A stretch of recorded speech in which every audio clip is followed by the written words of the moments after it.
आपण मानक आरिसा पिठा खाइए भल लगे किंतु बनई आसेनी टेंशन नियंतनी ए वीडियोटी को लास्ट पर्यंत देखंतु बहुत सहजरे आपण माने आरिसा पिठा बनई परिबे।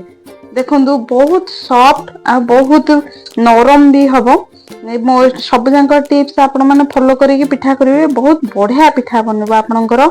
जय जगन्नाथ संग माने नमस्कार मु सुचित्रा आपण मानको स्वागत करूची मोर आउ एक नुवा वीडियो को। आज आमे तयारी करबा आरिसा पिठा बा घी पिठा जहाँ बहुत सहज आ बहुत सुआदिया भी लगे।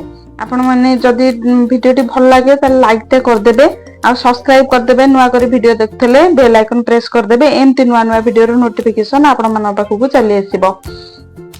सांग माने आरिसा पिठा बा घी पिठा करिया को हेले हमको साधारण माने नॉर्मल चाउल नबाको पड़िबो। बासमती चाउल नेबेनी, बासमती चाउल नेले पिठा बहुत टाण होई जिवो। नॉर्मल चाउल को भलो भाबर 2-3 धुआ धोई की 24 घंटा पानी पुरेकी रखिदेबे।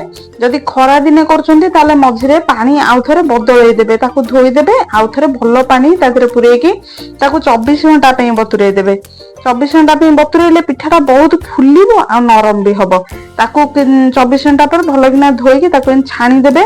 गोटे धळा कपड़ा रे एंदी खेलै देबे, फैन देबेनी कि खरा रे बिल्कुल सुखैबेनी।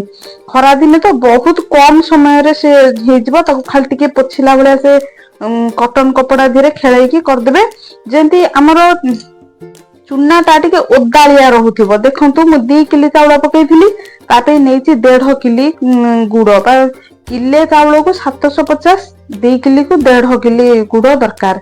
2 किलो चाउल रो चुना को भलो बिना करने छि, प्लेन बेसी करनी कि खदड़ा बेसी करनी। देखंतु जंतुनी पई गुड़ को आमे फर्स्ट मेल्ट करनबा, बहुत जल्दी से मेल्ट भी हे गला। नॉर्मल गुड़ कला गुड़ हेले से बहुत जल्दी टिके लागिबो, टाइम लागिबो पाग करिया को। आ अठा गुड़ हळदिया गुड़ हेले जल्दी गुड़टा पाग हे जिवो, अठा हे जिवो। देखंतु पाग हेई आसिलानी, गुड़ बेसी आ पानी रे मेल्ट होनी काहे ना एटा टिके टाण जो अठालिया गुड़ पिठा टाण हे जिवो अधिका समय पाग कले। देखंतु बहुत जल्दी पाग भी हेई आसिलानी। जे परंतु हाथ रे उठी आसीबो गुड़टा पानी धीरे पकेइबे ताहले आपनकर पाग हेई गला। न नै पिठा खोली जिवो जल्दी। आपण भलो कि पागटा न करिवे, गुड़टा को अठालिया न करिवे ताहले तेल रे पडु पडु पिठाटा पूरा खोली जिवो। हेई आसिलानी तादरे गोलमरचा गुजराती गुंड टिके पकई देली, पानमधुरी टिके पकई कि चुना को आपण जदि आउ के अछंती से पकईले आपण गोळेबे ना गैस को संपूर्ण ऑफ कर देबे। काहेना सेटा गुड़टा पाग आउरी अधिका हे जिवो गैस ऊपर बसई कि जंतुणी तयारी कले। मु अल्प अल्प ताकू चाउल चुना पकई कि ताकू भलो भाबरे एमती जंती नेबे। बिंदा हेले किछि टेंशन नै, से आपे तादरे जंतुणी रे पूरा भलो भाबरे फिटी जिवो। देखंतु धीरे धीरे एमती भलो कि गोळेई कि नेबे।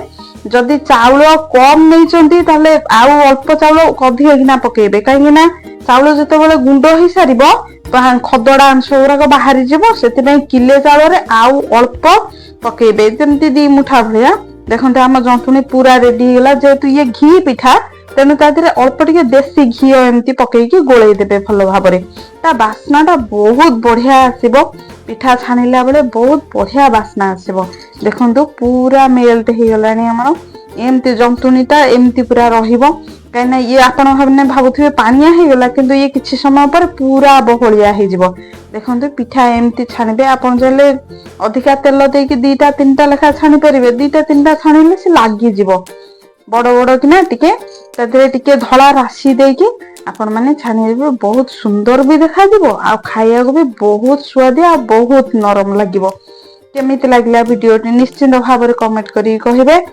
आ मो चैनल रे नुआ थिले सब्सक्राइब कर देबे, आ बेल आइकन प्रेस कर देबे। एमती नुआ नुआ वीडियो रे नोटिफिकेशन आपण मन पाखु चल जेबो।